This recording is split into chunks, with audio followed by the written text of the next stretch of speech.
morning. It is filled to the brim, and it is Tuesday, July 1st. We made it into July. And the Lord is speaking to me about faith.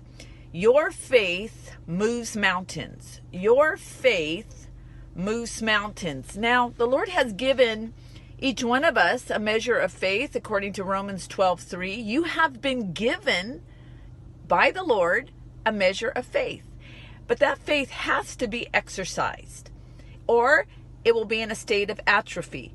And we need to exercise our faith. And so many times we want to get around exercising our faith, because generally to exercise our faith means we have to come up, or something happens to us that's difficult, that causes us to have to believe in God for something impossible, for something that we don't see. And many times we like to play dodgeball with those types of things. If any possible way that we can get out of exercising our faith, we do it.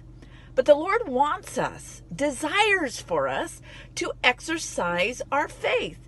This causes us to be muscle Christians and to do what He has designed us to do in the earth, to believe Him for supernatural things, to believe Him for miracles, to believe Him for healings. We are a supernatural people, and that supernaturalness comes from our faith in Him.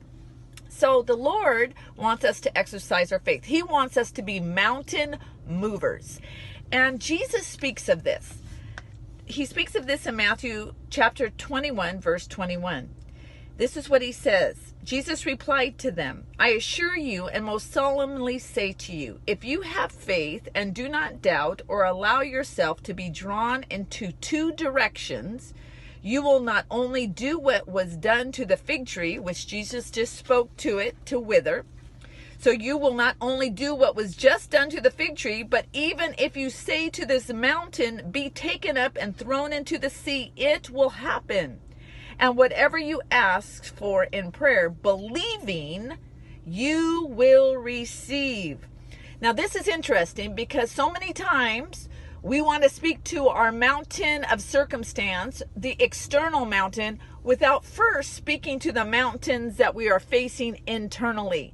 But if you look at the pattern here, you'll find that Jesus starts with how we are, what we are doing internally, what's going on in us internally. The mountain of doubt or fear needs to be spoken to first before we address the external mountain. So first we have to confront our own thoughts, the mountain of our own thoughts that war against flesh.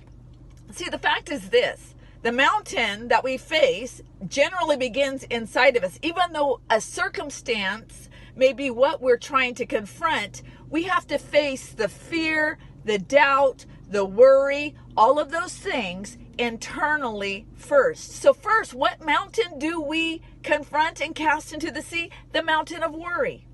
We confront and cast into the sea the mountain of doubt, of those negative thoughts that are cultivated in us. We have to confront those things and cast those things into the sea. We have to confront and cast into sea the surging fear that we may feel because of the circumstance that we are facing. We have to confront and cast into the sea the persistent problems and battles that we face within us. See, it begins within us, and Jesus actually starts with the mountain within us, the doubt. The doubt. He says, do not doubt. And I've talked about doubt before. Doubt actually means when your mind or your thoughts or yourself is drawn in two different directions. It is a fragmented self. See, we cannot have fragmented faith. We have to have focused faith. That's why we fix our eyes on Jesus. See, the mountain can be the doubt within us that God can actually do what He says He can do, that He can win the battle for us. So the first mountain is inside of us. Confronting that mountain of double-mindedness, that those thoughts that we believe, and then we're pulled into worldly thinking, we're pulled into anxiety, we're pulled into fear, we're pulled into worry. We confront that mountain and we cast it into the sea. That's what first Jesus says before we get to speaking to the mountain. But see, what happens is as we first confront those mountains inside of us, then Jesus says, now declare to the mountain. See, declaration follows first dealing with our doubt. We then declare, because when we begin to declare, what happens is we bring what's inside of us into the external world. And then Jesus says, if you say to this mountain, see, he says, first deal with your doubt that you're not splintered and fragmented. Confront those things inside of you, and then say to the mountain, be removed. That's when what's going on inside of us, the faith in Jesus going on inside of us, we declare. See, the internal world shifts then to the external world. See, it's important that we confront the mountain internally before we speak to the mountain externally. If not, what is happening is that we're speaking falsely. We're actually trying to use some sort of incantation.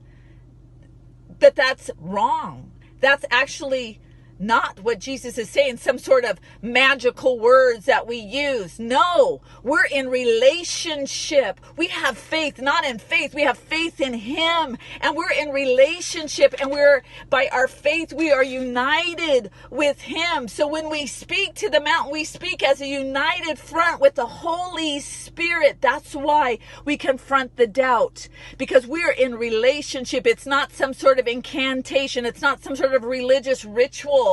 It's not some sort of words that we use that we really don't believe. No, we are in a unified front with the Holy Spirit, so that when we speak to the mountain, we speak with confidence in Jesus. I believe what he says. I believe in him. And then we take on that shield of faith.